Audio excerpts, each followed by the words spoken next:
très ravie de vous savoir au rendez-vous de cette nouvelle édition du Journal de l'économie, une édition qui nous fera voyager sur le continent africain tout en nous offrant une petite escale à Dubaï. En voici un aperçu. Aura Group mobilise des ressources pour financer son développement. Le groupe a lancé une émission de billets de trésorerie sur le marché financier de l'UEMOA. L'Afrique du Sud a enregistré un rebond de croissance au deuxième trimestre 2016. Le pays a échappé à la récession.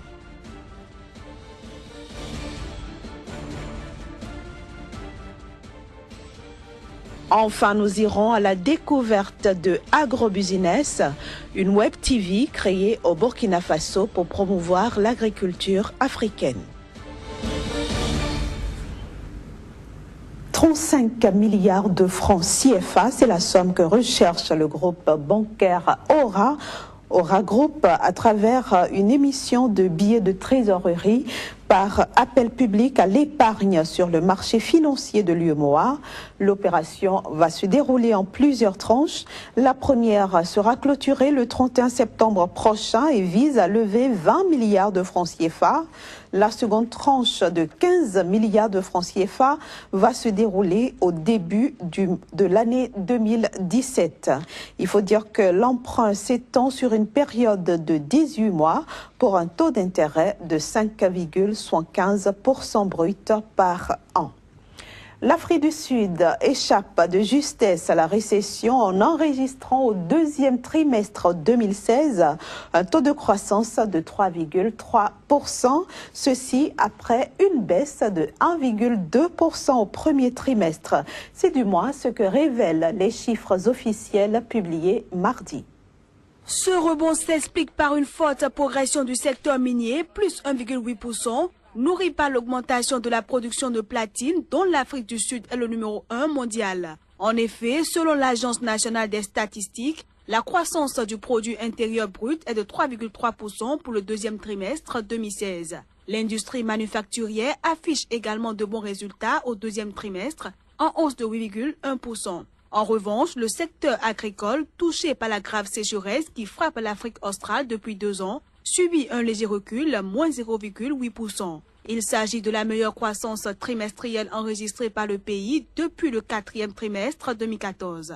À l'heure où la note souveraine de l'Afrique du Sud est juste au-dessus des catégories spéculatives, un statut qui dissuade des investisseurs, ces chiffres constituent néanmoins une bouffée d'oxygène pour une économie moribonde depuis plusieurs années. Selon le FMI, l'Afrique du Sud est redevenue mi-août la première économie du continent africain, repassant devant le Nigeria, principalement grâce à la chute du naira, la monnaie nigériane, face au dollar. Les prévisions restent cependant plutôt moroses pour l'économie sud-africaine, qui s'attend selon la Banque centrale à une croissance nulle pour l'année 2016.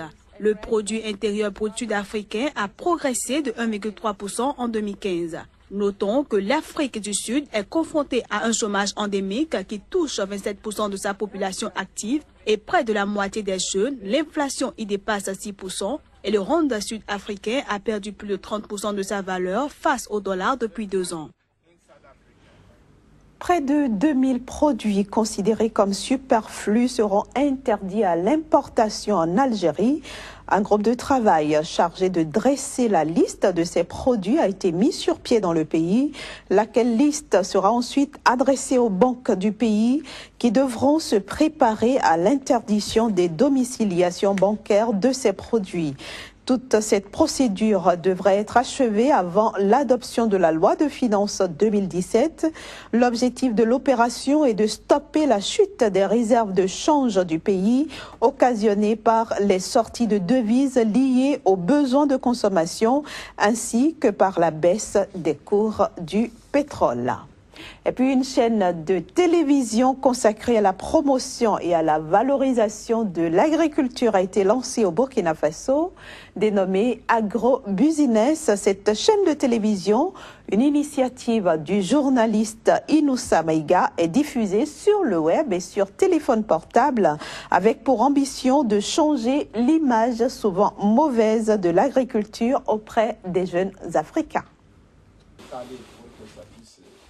Agribusiness a été lancé tout récemment au mois de mai à Ouagadougou. Diffusée sur le web et sur téléphone mobile, la chaîne a été créée par un jeune journaliste désireux de changer l'image de l'agriculture auprès des jeunes Africains, le secteur étant généralement victime d'une mauvaise image. Un business récent mais qui semble déjà peu à peu porter ses fruits pour le jeune fondateur de 30 ans. On a beaucoup de témoignages qui nous écrivent pour nous dire après la vidéo, il y a eu telle personne ou telle entreprise qui m'a contacté pour telle commande, on a signé tel contrat. Ce qui montre aussi qu'il y a, même au niveau donc, de ces jeunes entrepreneurs, il y a aussi un impact assez intéressant. On avait pour ambition au bout de 12 mois d'avoir minimum avoir au moins 500 000 vues pour l'ensemble de nos vidéos, en raison de 6 par mois, ce qui ferait en 12 mois au moins 60. Alors, en 3 mois, on a déjà plus de 800 000 vues. Ce qui veut dire que les objectifs en 3 mois, les objectifs qu'on avait prévus pour une année, on l'a atteint plus ou moins en 3 mois. Ce qui montre aussi l'intérêt. L'idée de cette web TV est venue du fait que d'un constat, qui est que l'agriculture est victime d'une mauvaise image, qui fait que les jeunes, surtout ceux qui ont été à l'école jusqu'à un certain niveau, voient un peu comme un échec le fait de retourner à la terre. À travers ce projet, Inoussa entend surtout valoriser de jeunes Africains engagés dans l'agriculture et qui innovent dans le secteur. Le projet bénéficie du soutien du Centre technique de coopération agricole et rurale, une institution internationale conjointe des États du groupe Afrique, Caraïbes, Pacifique, soutenue par l'Union européenne qui a octroyé un financement de 58 000 € pour lancer la Web TV. Le reste du projet a été financé par Inoussa lui-même avec 65 000 € provenant de sa société de communication. Parlons maintenant du salon annuel de l'immobilier qui s'est ouvert mardi à Dubaï. À l'occasion, la ville a présenté les maquettes de ses grands nouveaux projets. Des gratte-ciel ultra-modernes, un terrain de golf, de luxueuses villas et des manoirs sont prévus dans la nouvelle vaste cité proposée au salon annuel de l'immobilier Cityscape. Cityscape est devenu le lieu de lancement des méga-projets de l'Émirat du Golfe. Le projet est prévu à Dubaï Sud, une vaste région désertique qui héberge déjà le deuxième aéroport de Dubaï, Al Maktoum, conçu pour devenir le plus grand au monde et remplacer Dubaï International comme base d'Emirates Airlines. Un projet qui nourrit tous les espoirs. Constations que le marché de l'immobilier résidentiel a connu un creux à la fin de cette année. Nous avons constaté une légère baisse, mais certainement nous prévoyons que le marché se stabilise. Please keep in mind that we are 40+ years old. I keep saying that we are really young. Il faut garder à l'esprit que nous avons 40 ans et plus. Nous sommes un très jeune pays et une très jeune ville. Il y a donc beaucoup à faire et en plus de tout cela, il est évident que si vous considérez les années précédentes, vous constaterez que les Émirats arabes unis et Dubaï sont un lieu central pour les secteurs des services et du tourisme dans la région.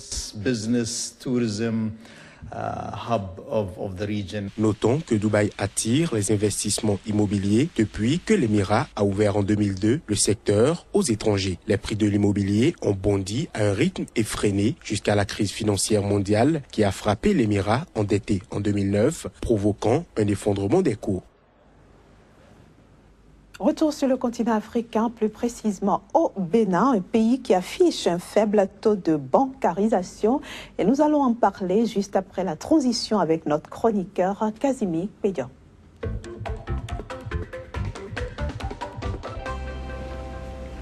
Bonjour Casimir et bienvenue. Merci Inès. Alors nous allons d'abord commencer par définir ce que c'est que la bancarisation. Il faut dire que c'est une notion économique qui renvoie à la quantité de personnes, de populations qui ont droit à un service bancaire. Et les services bancaires ici parlent de la création d'un compte, de la gestion, mais aussi de la disponibilité de liquidités pour pouvoir subventionner soit les activités personnelles ou les activités d'une société. Et ici, la population, c'est des individus d'au moins 15 ans d'âge et plus. Donc, tous ceux qui ont au moins 15 ans sont intégrés dans la base des données parce qu'il faut le dire, il y a des services bancaires qui sont adaptés aux enfants, aux nouveau-nés, quitte à ce que les parents puissent assurer leur scolarité, tout ça. Donc à partir de 15 ans, on classe la population ainsi considérée dans la base des données de ceux qui disposent d'un compte bancaire et qui l'animent d'une certaine manière, soit en allant pour des virements ou bien pour aller faire des prélèvements. Donc voilà un peu ce qu'on peut attendre par la notion de bancarisation. Et pour terminer avec cette notion, il faut dire que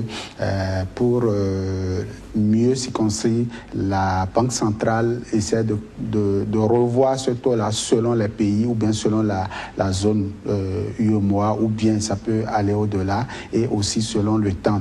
On peut prendre sur un trimestre ou bien sur une période d'1 an, voir combien de populations ont donc droit à ces services bancaires-là. Alors, le Bénin affiche un taux plutôt faible pour l'année 2015. Pourquoi ? Oui, 17,05% de taux de bancarisation pour le Bénin, c'est faible par rapport à la population active. Une population active estimée environ 65% donc de la population totale qui s'élève à 11 millions d'habitants. Également, une population active qui à 85% est dans l'informel, et vous n'avez que 17% qui ont un service à la banque. Ça pose un véritable problème. Et pourquoi?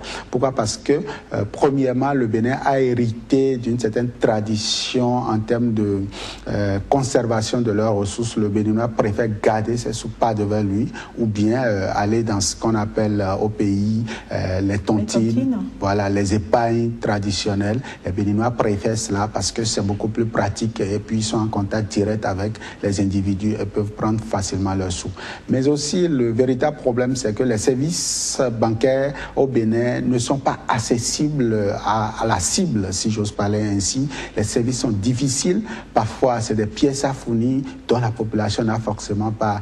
On demande par exemple des pièces d'identité dans un pays où l'analphabétisme est au top niveau. Environ 75% de la population sont analphabètes et ne disposent pas d'acte de naissance. Vous comprenez forcément que c'est un peu difficile.